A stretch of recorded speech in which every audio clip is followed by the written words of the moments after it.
in library. So I want to encourage you that academic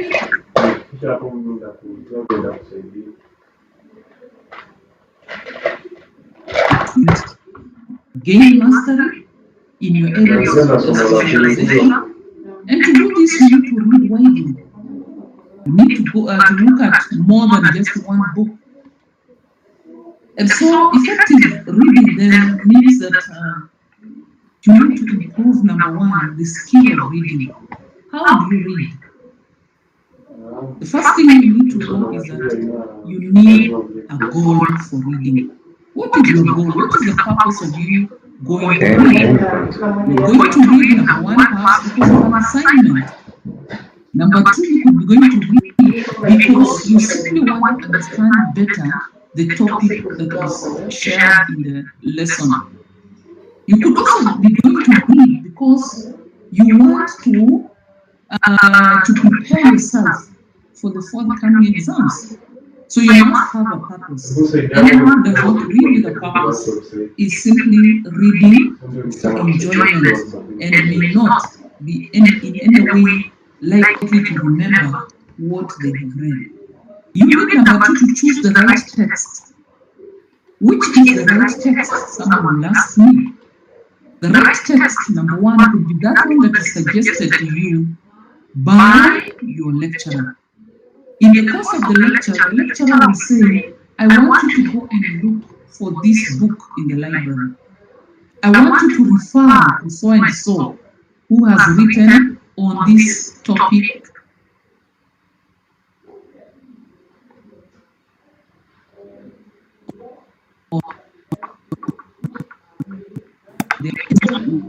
What can help you to build an understanding of the content.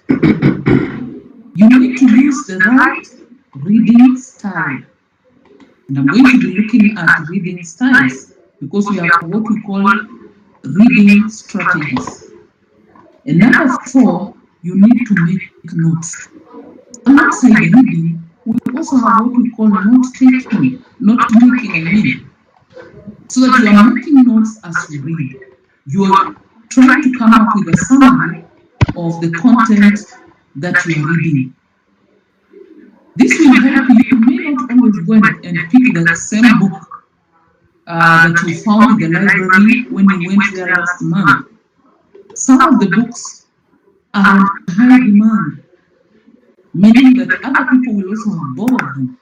So once you borrow the book, then as you notes. Notes will help you also when you're preparing for your exams. You can go through them and pick whatever information you can be able to pick and use. When you're doing an assignment, you can make reference to the notes that you wrote down. So every time you're reading, try to ensure that these four things brought into picture.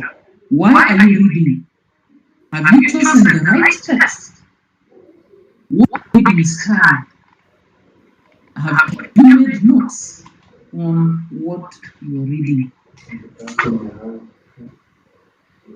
We have reading strategies which scholars have established as being very useful in ensuring that you retain trauma.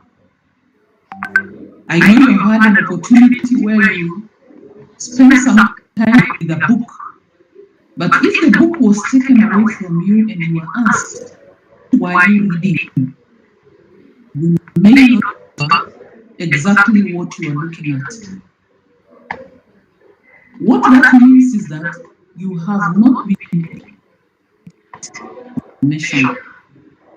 We have two strategies which scholars have proposed and which have been found to be very useful for helping the retention of knowledge. And I think these are important for you as a university student. The first one is SQ. For 5 minutes. The second one is SQ4R. When you go to the notes, you find them there. SQR Those are words that stand for a longer bit of information. S stands for subject. Q for question. Then we have three R's. The first R is read. The second R is record. That is review. That is SQ3R. What do we mean by survey? When you survey a text, you are quickly skimming it or scanning it to get general information. You are skimming and scanning to get general information. That means your eyes move quickly in the text to be able to establish what is the general subject that is being addressed by that text. You could look at some of the illustrations, they could be maps, they could be pictures that are captured in the text. You can also read the first paragraph and the last paragraph, let us say in a chapter. What you are doing, you are surveying. I'm sure you know a surveyor. Quickly, and they look at it quickly to be able to determine how big it is. So you're trying to determine what this text is all about, or what this chapter is all about, or the kind of information that is captured in that chapter. Is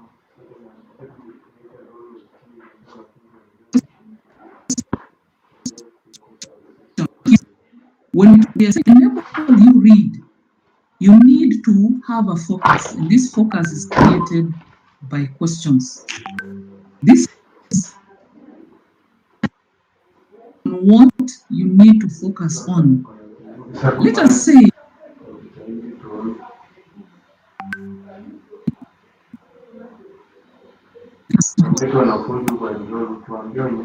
those questions are not examination questions. They are simply simple questions which can guide your reading. Let us say you're reading a book on agriculture and its place in the Kenyan economy. So you question like, what is agriculture?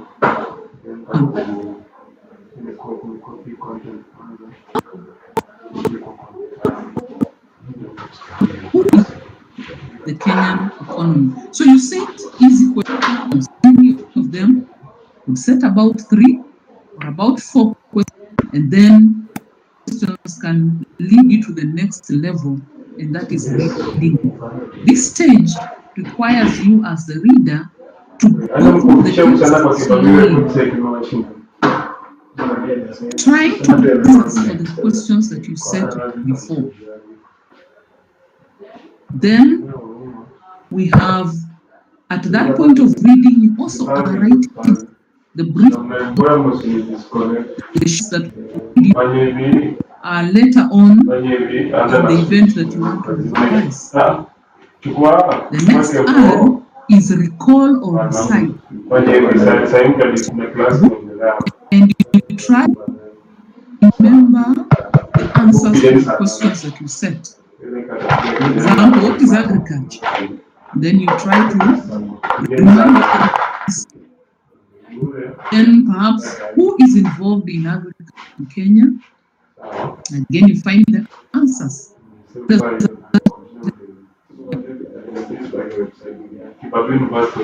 the you're not able to answer the questions because they are not examination questions, then you can go ahead and review or revise. Open your book and go back to the specific place where you know seeking could be. That is SQ3R. You survey questions, you read, and then you review. Then 4R, we have added another R. So the first one is we will say. We will also still create questions. We will read the text, we will recall or revise, we will review, revise the text, and then R is reflect. When we talk about reflecting, you're trying to connect the information with what you already know. Trying to connect what you know with what you have read. And it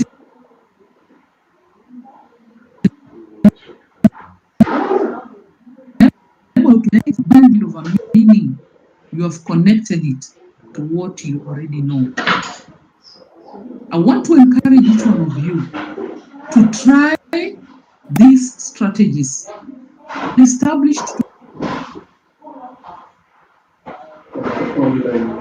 No, follow instruction. Keep a successful in helping to ensure that you retain information.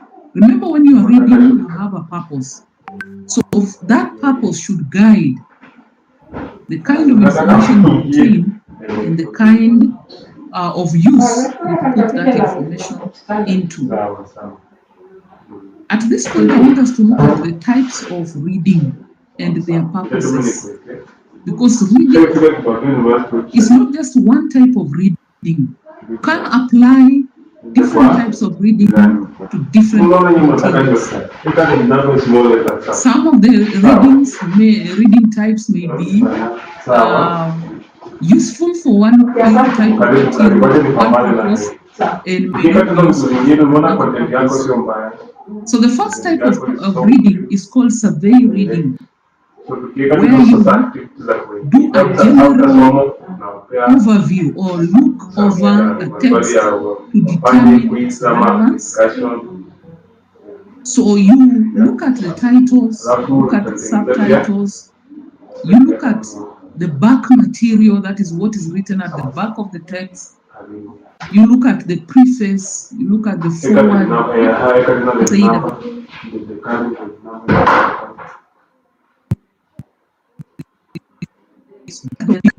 other information. What you're doing, you're surveying. That means you're looking quickly at a text. That is surveying. It is an important step and it is an important way of reading. Sometimes you make a shelf in the library and you find a number of texts that are addressing the same topic. So to be able to choose one of them, you will engage in surveying, where you quickly look at the text, look at the back material, you look at the information about the author, you look at the table of contents to ensure that what is inside this text is worthy more than what is in the other text, and that meets your need, therefore. Then we have the second type, is called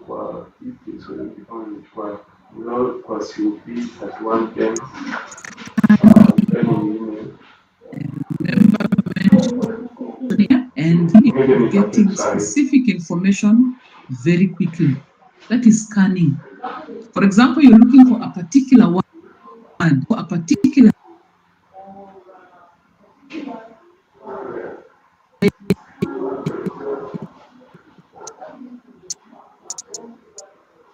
or information, you scan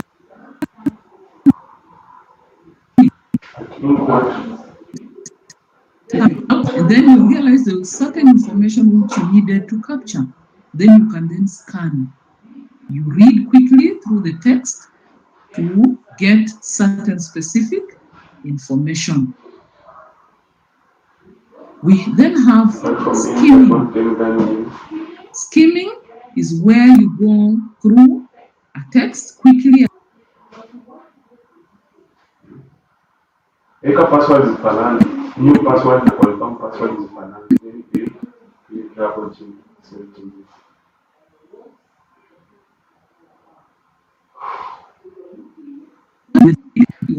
you skip over sentences, phrases, paragraphs, but you want to get a general meaning of the text. That is skimming. Light, where you're reading material like storybooks, newspapers, magazines. You are not reading with a specific purpose of, let us say, getting information or being able to remember information for an exam. You're reading lightly. Intensive reading comprehension. You look for information in the. This is what is likely to happen as it is student. You look for, you concentrate to get information from the text. Then we have extensive reading is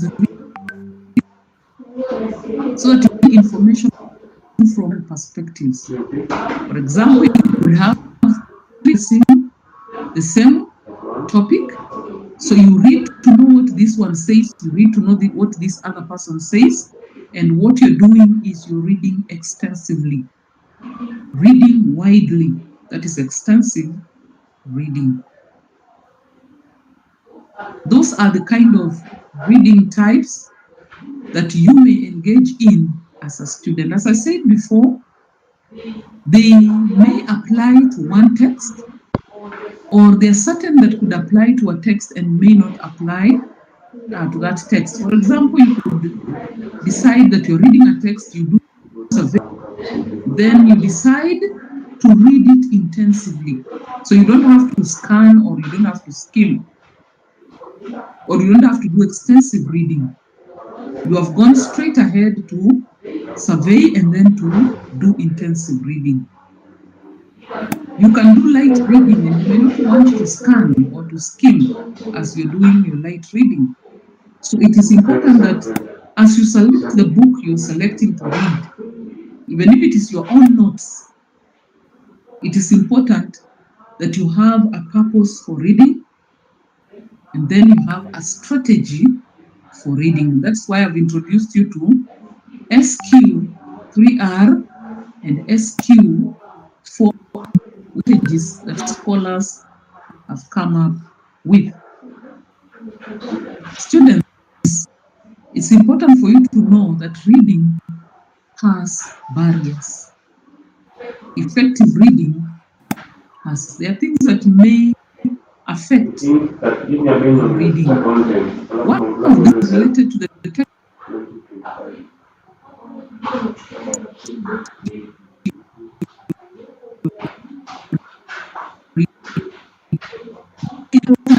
To refer to a text, to a dictionary, or constantly ask someone to give you the meaning of that word.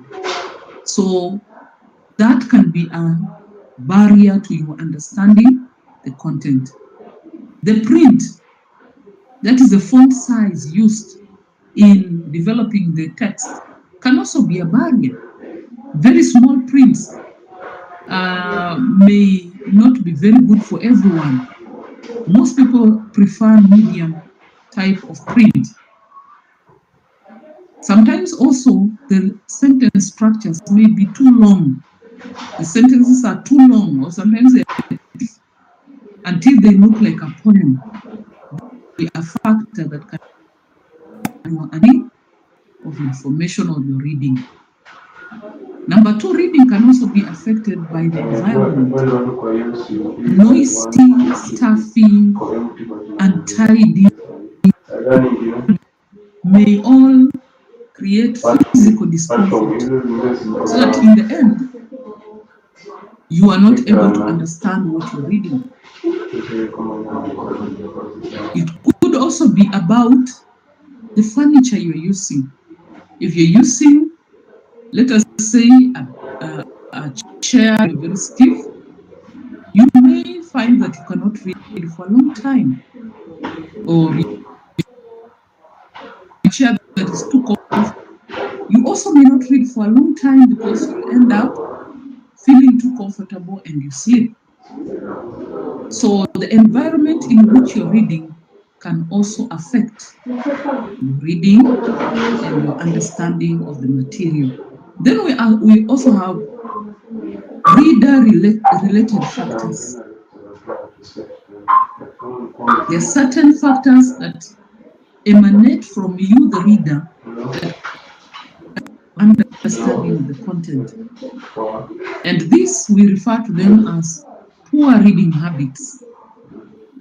They include vocalization, where you read as you speak words. This is a habit that, and because of that, you end up being distracted, and you may not understand everything that you're reading. We also have retrogression. Retrogression is also called backtracking, where you read information. When you get to the end of, let us say, a paragraph, you do not remember what the paragraph was saying. And so you go back to that paragraph to read it again. Perhaps you read it 2 times before you understand what it is saying. Backtracking is actually evidence of lack of concentration. It could also be evidence that you do not understand the language in which the material is written, and therefore you're trying to get to understand, to connect, to link the information with what you're reading. Retrogression. We also have another poor reading habit where you read with your finger. Your finger moves alongside the reading material. This one is likely to slow you down. It is something we carry from our primary school days, where we read a pointer, someone was at the word, read them. This slows immensely. And anytime your reading is slowed down, then your head is not able to connect things quickly to produce some kind of knowledge. Sometimes you may not vocalize, but you're reading with your vocal cords vibrating, meaning that you're vocalizing from your vocal cords. This again is also a habit that will likely reduce your reading speed. And so what you need to do, you need to ensure that you do away with the poor reading habits so that then you can improve your reading speed. And improved reading speed means better understanding. I know we generally think that when we read very fast, then we do not understand. Our brain is calibrated in such a way, the faster we read, the better the connection, and the information is then linked up together in the computer that is called our brain. So the slower you read, the lesser the connection, and the likely you're even going to be, and you may not do well in terms of your reading. So, my students, you may need to work reading speed. At this level, no one can train you on how to read. It is an issue of personal initiative, telling yourself that I need to be able to at a good speed, good reading speed, and to improve reading speed. That will help you become a better reader. Reader is someone who understands their material much, much better. Then, not all the texts that you come across in your reading will be written in continuous prose. That means not every material you come across will be written in paragraph form. We have what we call the nonlinear texts.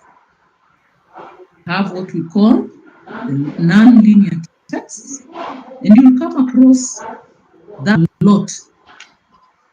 In this process,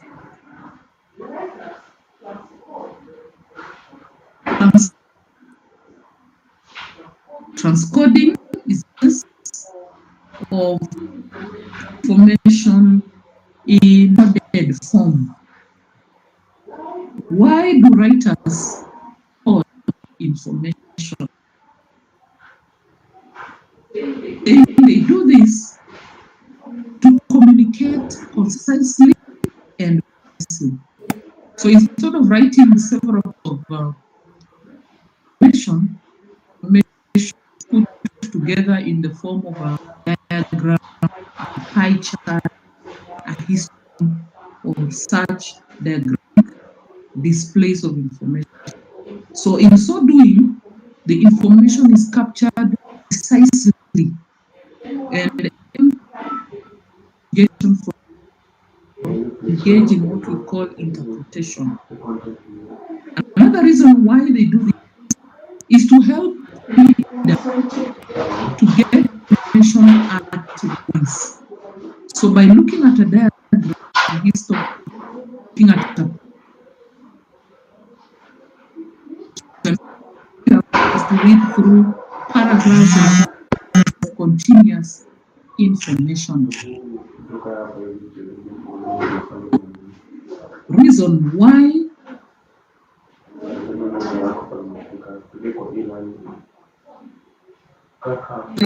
to help demonstrate the relationship between various variables.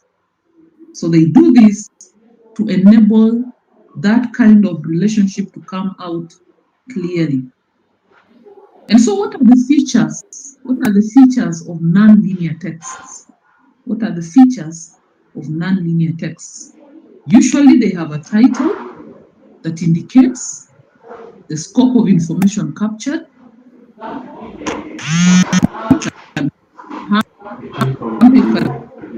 like graphical rainfall, the rainfall in a geographical area. So that when you look at that title, then you know that what you're seeing in the diagram is a representation of the rainfall as captured in a geographical area. So they have a title. Number two, they have units or quantities such as meters, tons, shillings, percentages, and such. Be able to get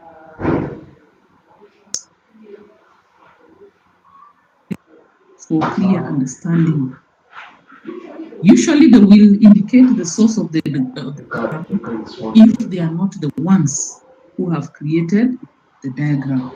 And then they will give you a key that helps you to interpret the shading that is made on the different qualities in the diagram. So it is important that you, when you come across nonlinear texts, you do not think that this is not information. That is very clear information that is intended actually intended to be extrapolated, intended to be rounded, to create a lot of information which you can then use to build your knowledge base for certain information. So that is about study skills, that is about reading skills. And today I want us to look at skills, because speaking skills have close connection to our reading, they have close connection to our studying, they have very close connection to what we read. It's important for you to know that part of the ways in which your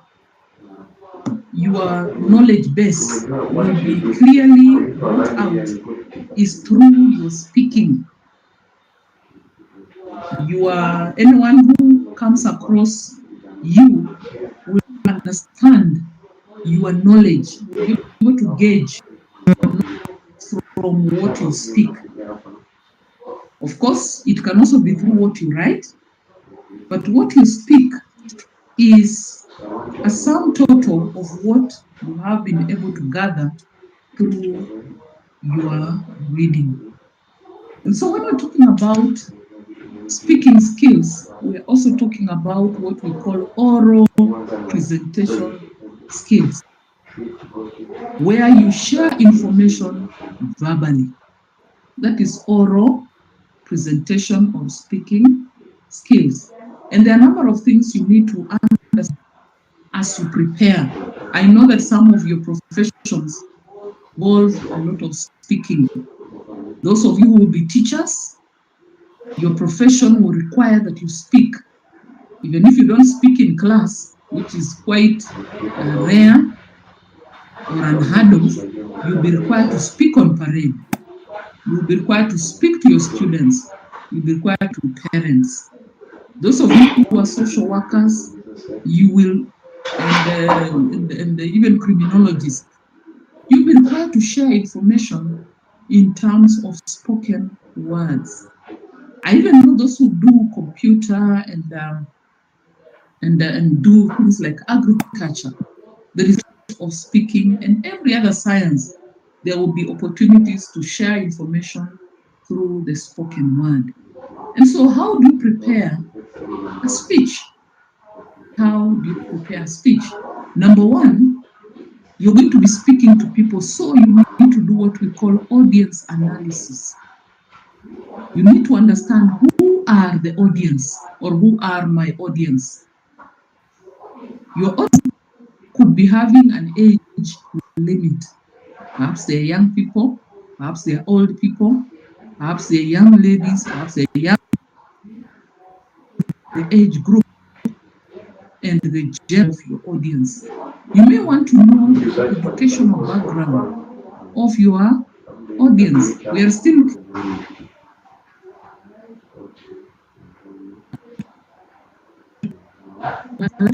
help you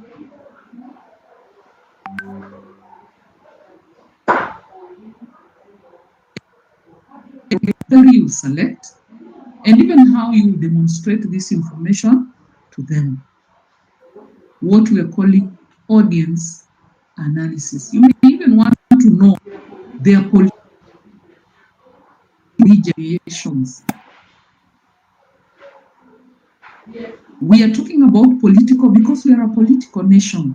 You may go somewhere and say a statement against a political leader in the process of you sharing information, and you realize that your audience simply shuts down. They do not want to listen to you anymore. So understanding what is their political affiliation is important, as it helps to ensure that you do not in any way become a barrier to the information you wish to share with them.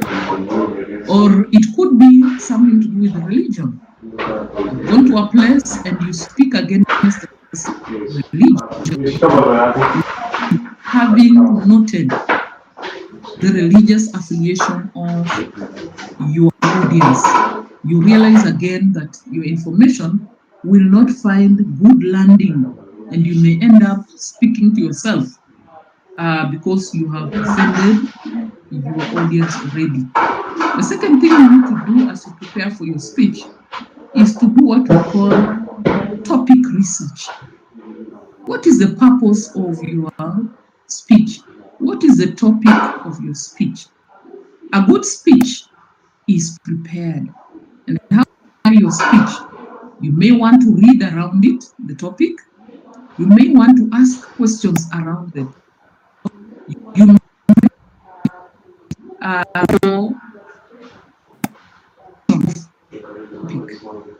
So by doing that, what you are ensuring is that you share information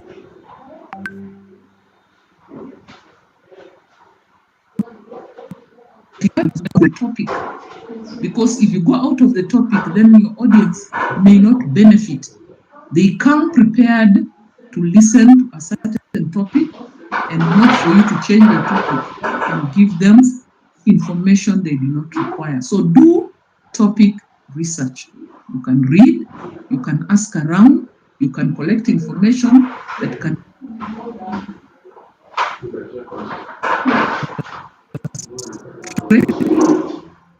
all that helping speaker. That means prepare your appearance, your dressing, check presentation style, and even the amount of time allocated for the speech occasion. All that will help you be able to make a presentation that will be acceptable. Your presentation that is acceptable. It is important also to note that there are different barriers. A number of barriers to speaking, and this includes stress. Speaking to an audience, or what we call public speaking, is not a task. Pairs of eyes, and all these people are expecting information from you. Sometimes it results in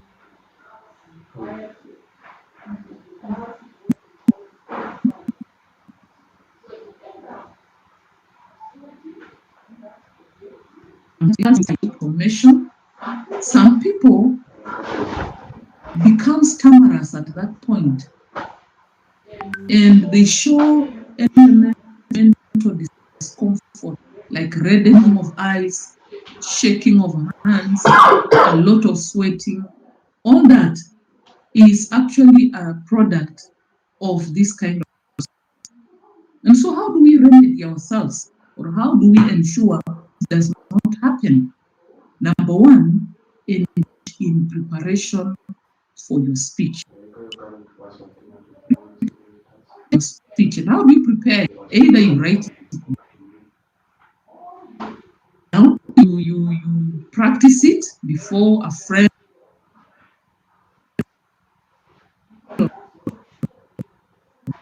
before a presentation. Because when you feel confident about the information you're sharing, then stage fright will go away. But once you feel uncomfortable, then you are likely to be very anxious, and all these things, you begin to sweat for no apparent reason, become incoherent, forget what you're supposed to say. You can do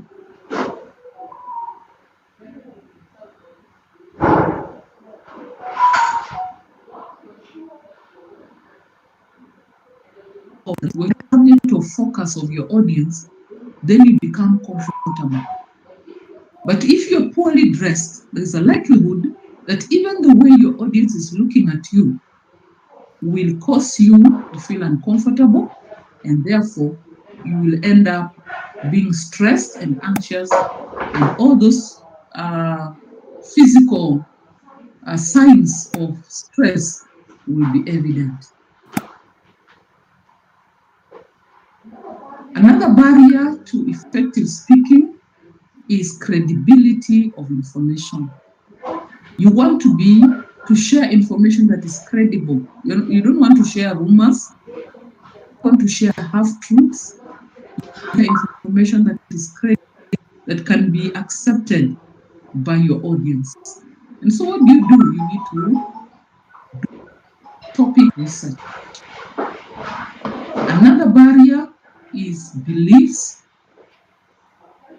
The people you are speaking to could have beliefs hinder them from accepting perhaps what you're sharing.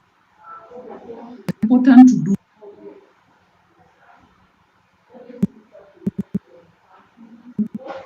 audience research, or likely to have as their belief system, what they're likely to experience in the process of you sharing information with them.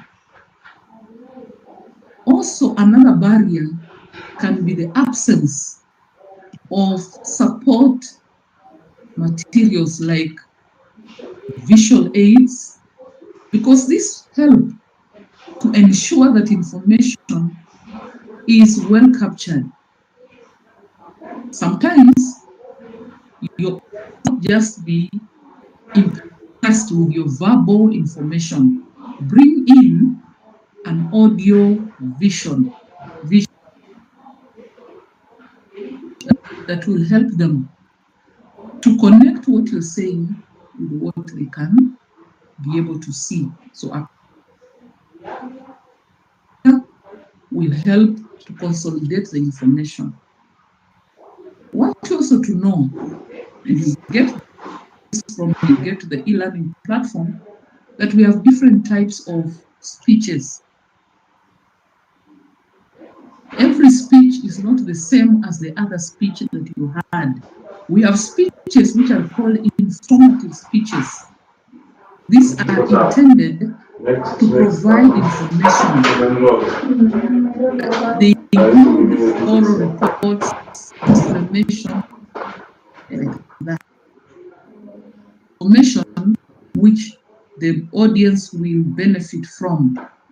Clear explanation of information. Then we have persuasive speeches.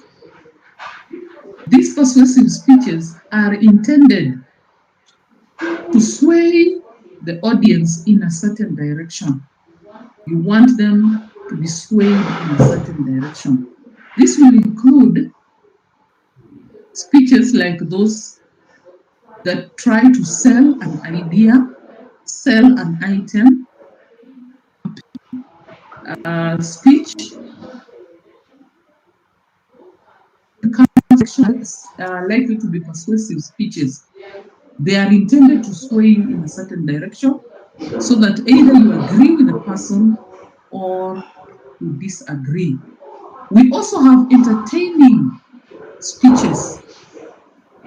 These are light in terms of their content. They are just entertain from the word entertain, cause laughter, cause a relaxed situation, and the information is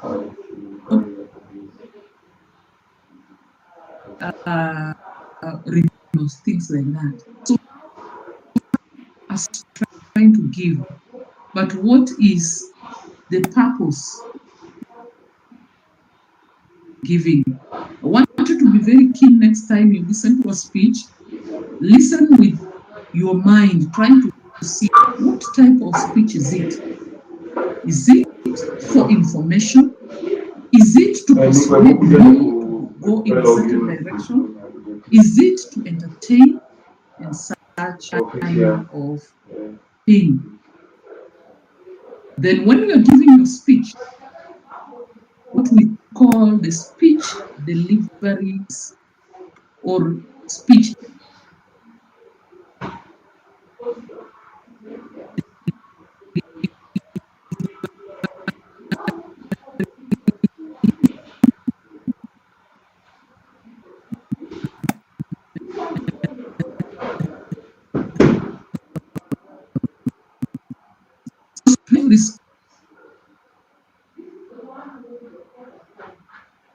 to say something.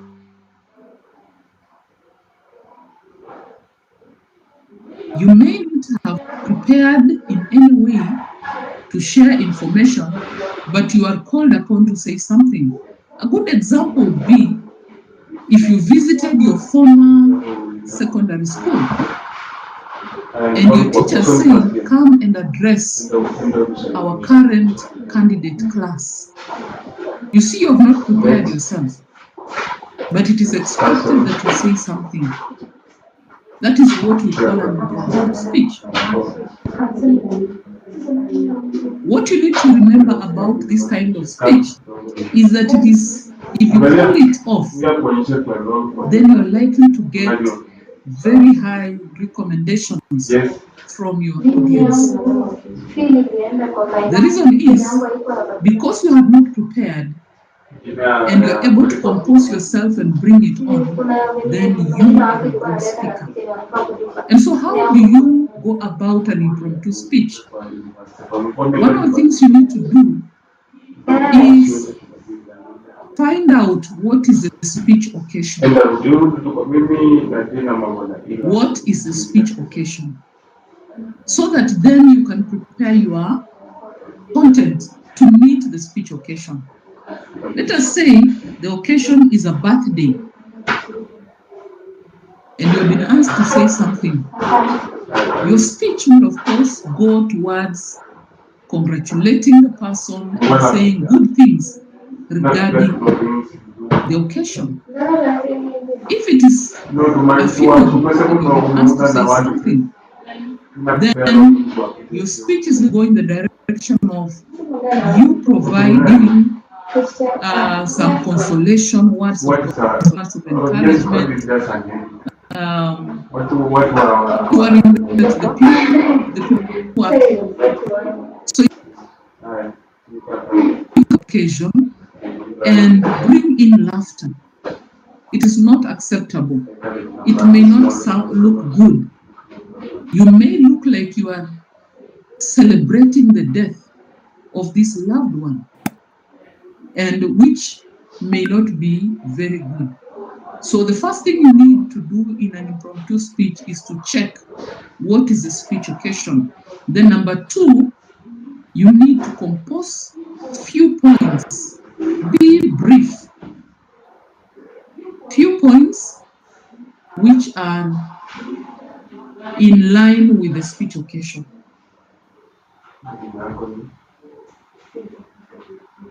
Also, ensure that you can pause between the points to let the ideas sink in your audience. The next type of speech delivery mode is called the manuscript. Manuscript speech. This is where the speaker reads word from a pre-written script. So the writer creates a manuscript. They write down their speech. And on the day of the speech occasion, they read it out. That means they were given a topic. They were also given the time limit. So on the day they simply stand and read the speech. That is the manuscript speech. To be able to pull this out very well, you should ensure that what you are presenting is captivating and that you can present it in a manner that is conversational in tone. Then we have the memorized speech. The memorized speech is quite close to the manuscript in the sense that the writer or the speaker writes down the speech and then rises. They commit it to memory. They practice it until they're able to get the time, and then they make the presentation. When they do this, they do not read anywhere. They're getting it from their memory. The last speech delivery mode is what is called the extemporaneous speech delivery mode. Again, here the writer or the speech, the person who is going to give the speech, writes out their speech. But then they pick important points and write them, let us say, on a paper or on a pad. Then they use these points, prompts. They are prompted by the few points to share their speech. This is to help them not to lose direction of what the speech was all about. By the points,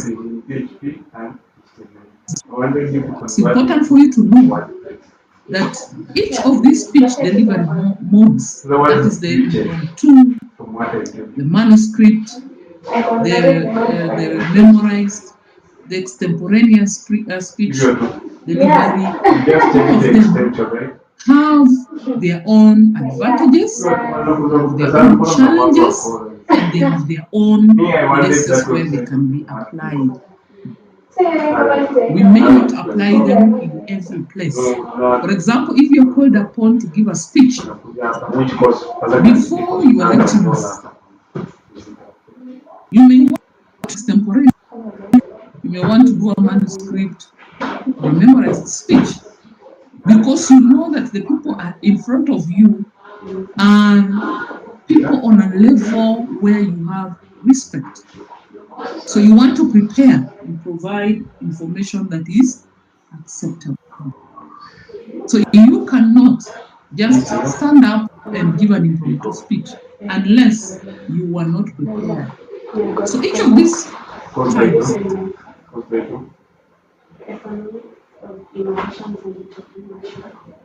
can be applied.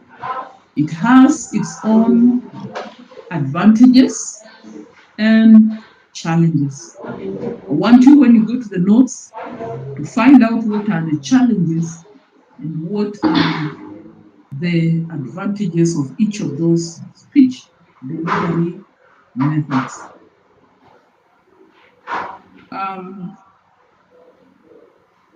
Closely connected to speech presentation is the issue of visual aids.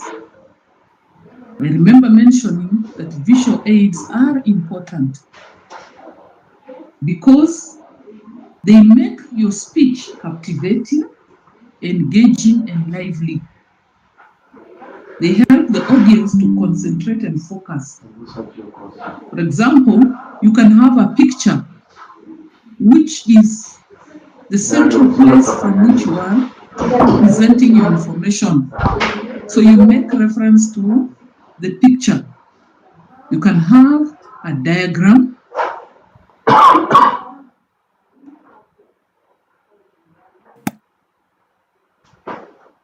You can have PowerPoints to help in bringing out your verbal information. It's important that you know then how to create your visual aid and how to use it. A good number of visual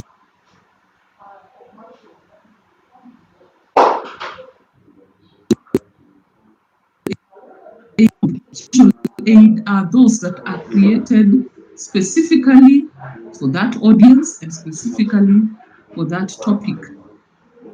So they could be charts, they could be diagrams, they could be very specific pictures that have been selected, they could be PowerPoints. So how do you create them? Ensure, number one, that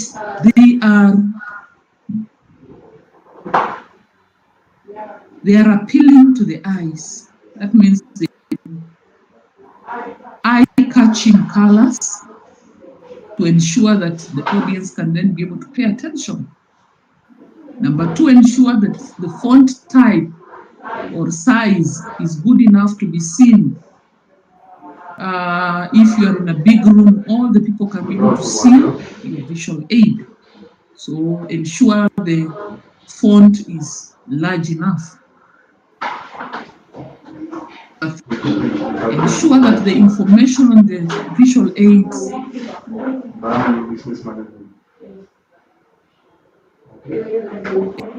reports what is being said and what is seen in the visual aid. Then when you are making use of visual aid, ensure that you stand on the side, you do not stand in front of the visual aid. This will deny your audience the ability to see what you're sharing. So stand on the side. Number two, ensure that when you're sharing the information, you only reference the visual aid when it is necessary. You're explaining a point and you want to illustrate it, then you can point to the visual aid. The visual aid should not take up all the time that you Just as are well. using in the presentation. And number 3, ensure it is raised up. Like you usually cost for you. All the room can be able to see it.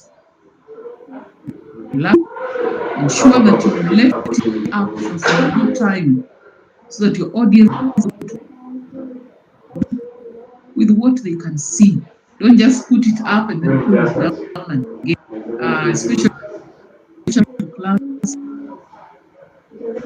just put it just take that one. and remove it before your students have connected Understand? with the kind of information you.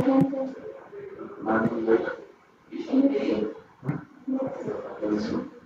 like I have opportunity over In terms of in content terms of your speech. So at this point, I want to stop there and to say that we will continue. I think next Tuesday, God giving us life, we'll continue from there. I will open up more topics on the e-learning platform so that then you can be able to look through the notes, write down what you think is important, what you want to remember, or some information as you continue to build your knowledge base or your knowledge understanding of communication skills, and as you prepare yourselves for the quizzes and even the exams at the end of the semester, most like beginning of uh, January 2026. So I want to encourage all of you to enroll in the course and then begin to look at what is there. It is now up, and I wish to encourage that you continue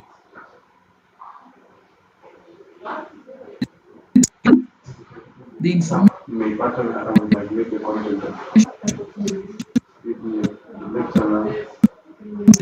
that can you can be able then to use. So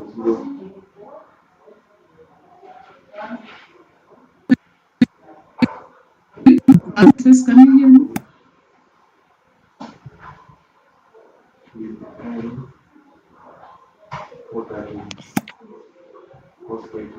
conference.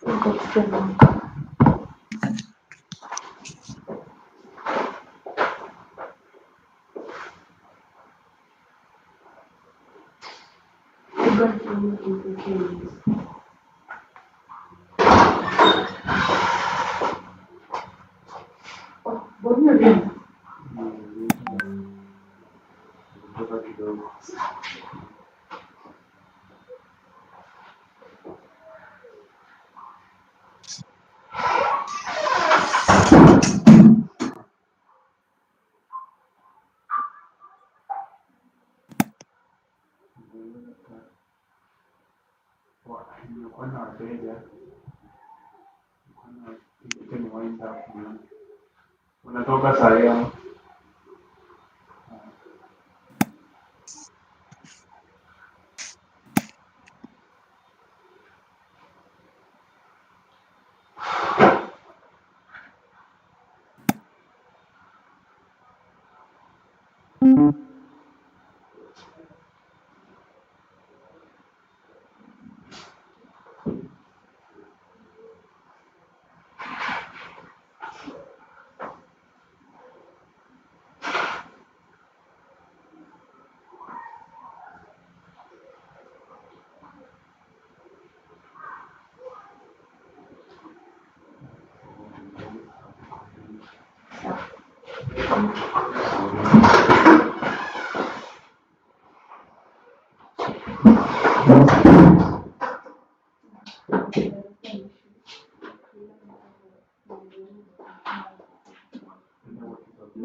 sawa ndio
Double N.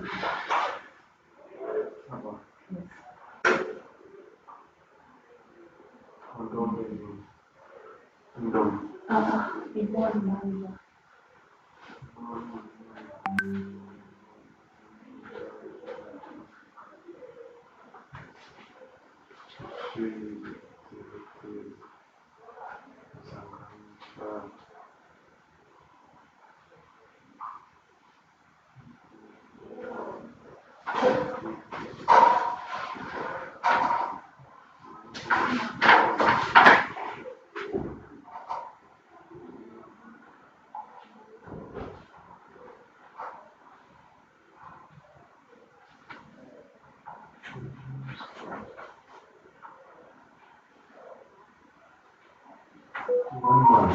Manja.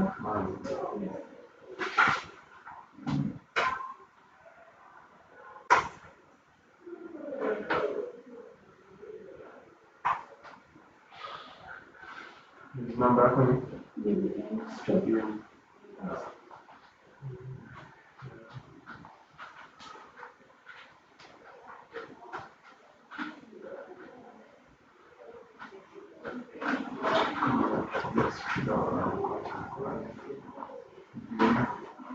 0522. Stroke 21.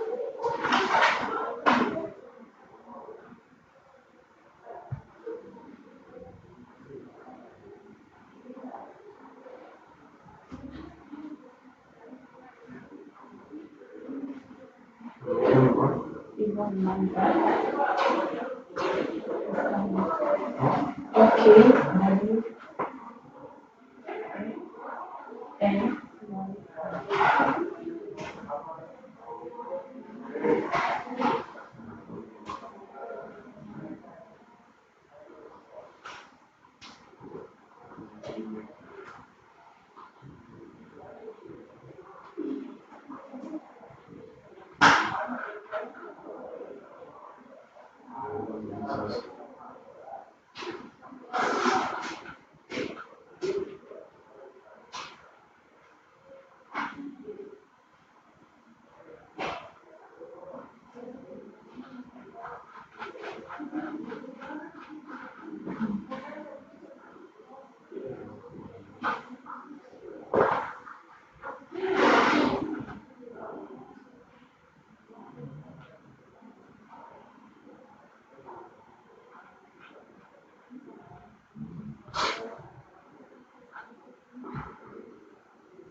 Hiyo iko naweka tu notes saa hizi.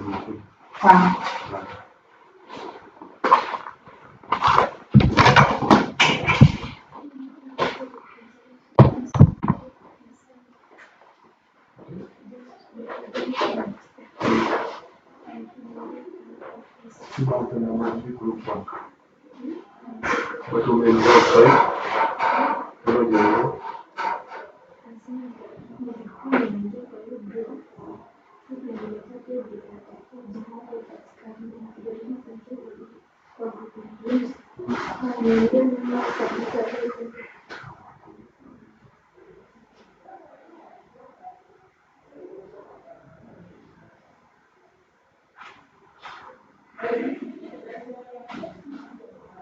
This one.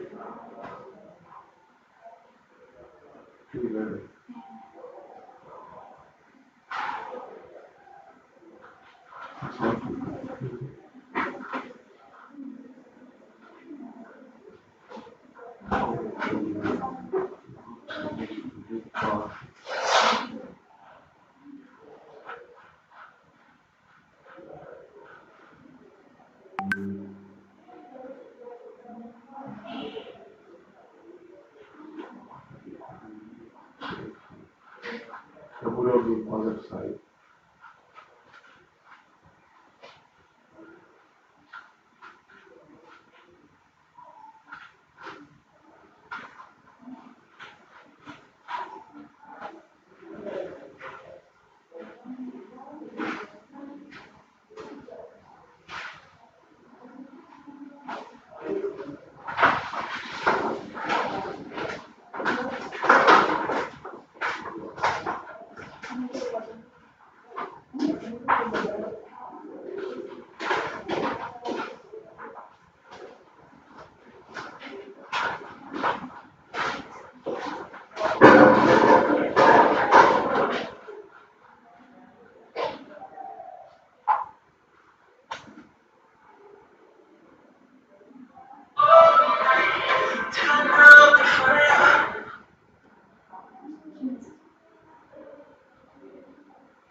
Sababu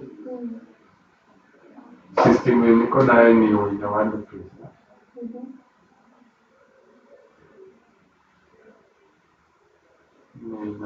I don't know if I accept any other file. Yani niko na WordPress sasa nilikuwa nataka tu import the site in WordPress. Invite design tomorrow. Nikupe time. Eh. Nikupe time to think about it. Sawa.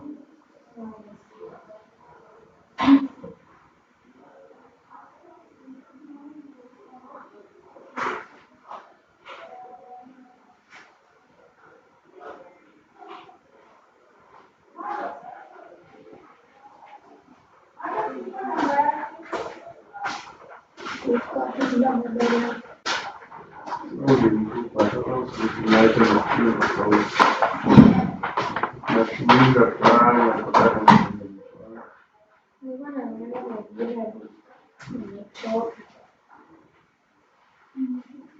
That's the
Kwa hii group ilikuwa mnafahamu kwa wangapi?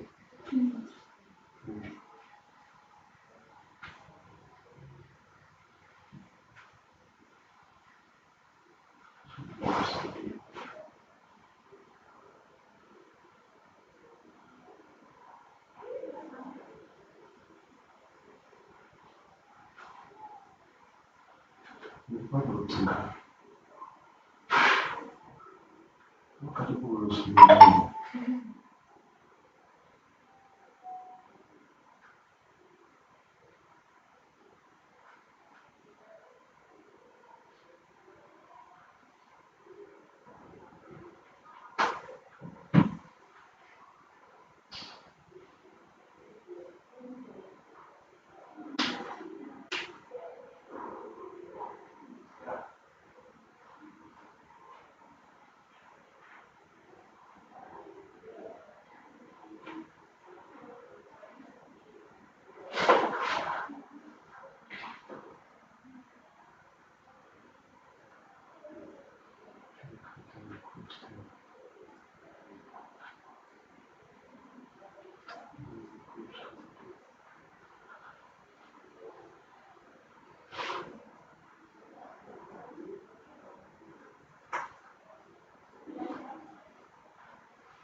Go from group 1 to group 100.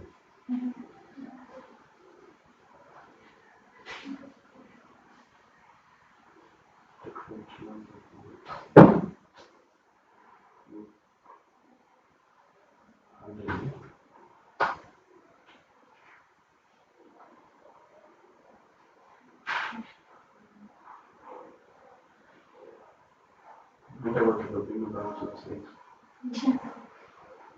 Click for e-learning.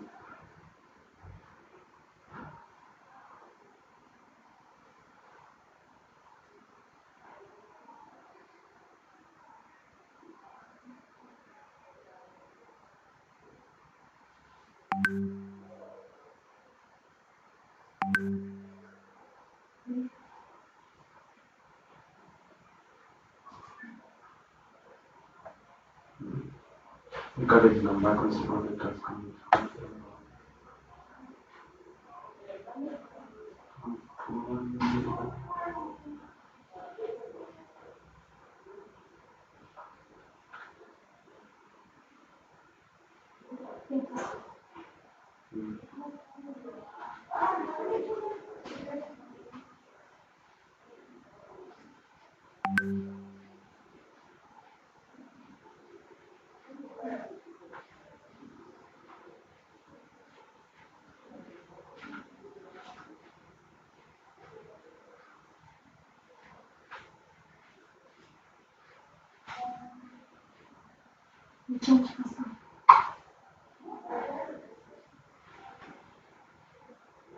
Yeah. But just follow the prompts.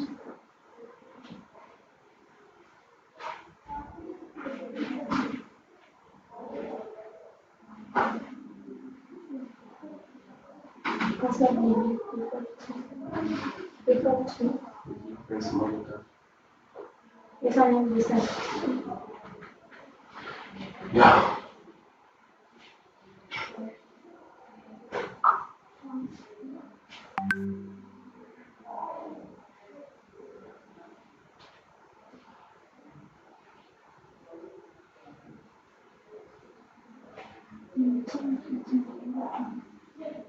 The pandemic has changed. You saw the new password. That's something different.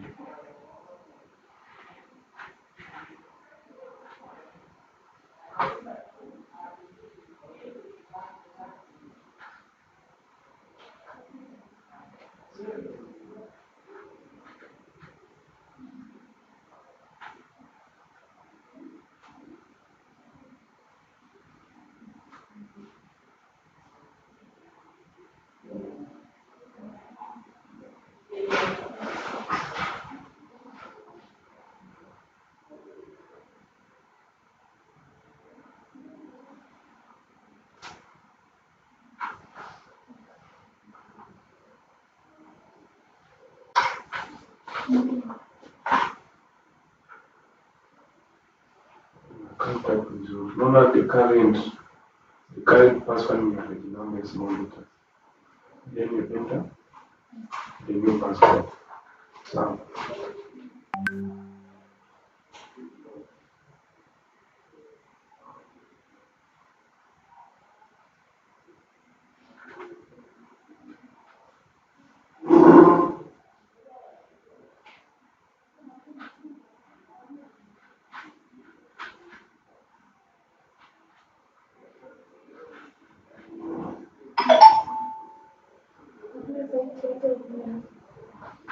ulitumia kosi lako nitaziupload my login.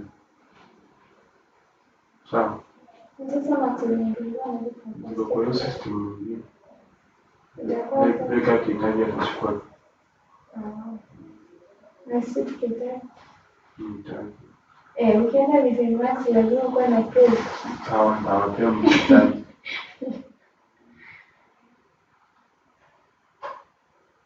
Sasa ile lazima update kama ndio. I hope the update name is there. Sawa, kaangalia tu. Ndio ndio sana. Sawa. Sasa ni nini wa test? Umeona kwa kosi. Hapo. Click on.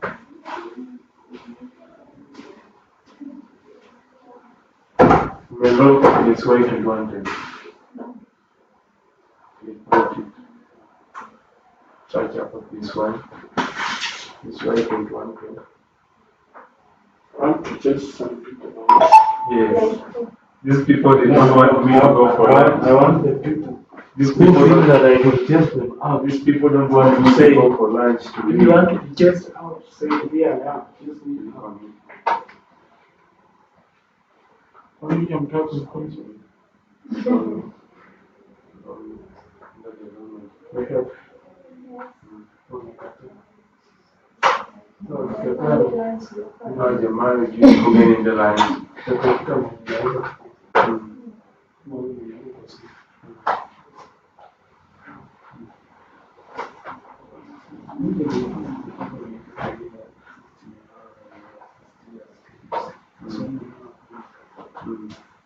Akuje tu, kuje msaidia.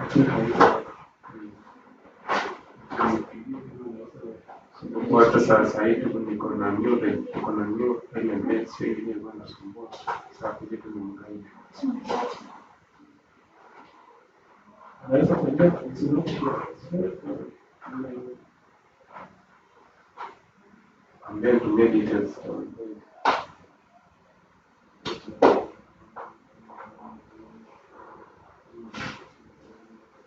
Nataka watu kusema.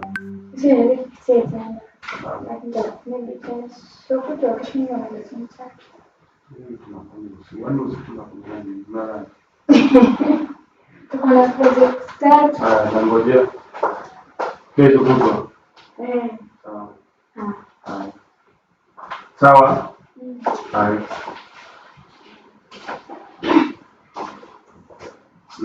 Umeenroll kwa hiyo. Sasa mambo na groups.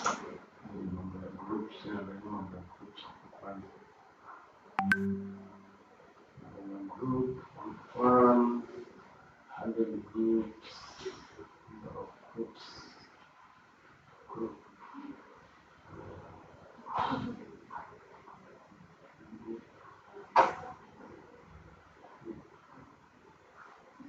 From here. Correct members randomly. Allocation. Submit. Must contain exactly one.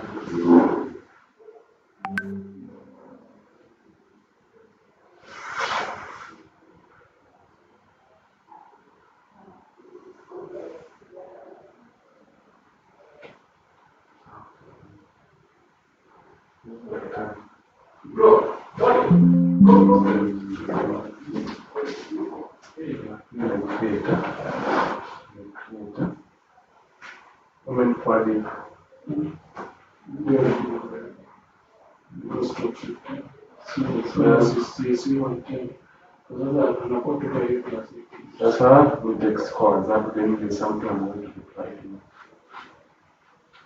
Including or that something I'm going to reply to.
So I'm working on it.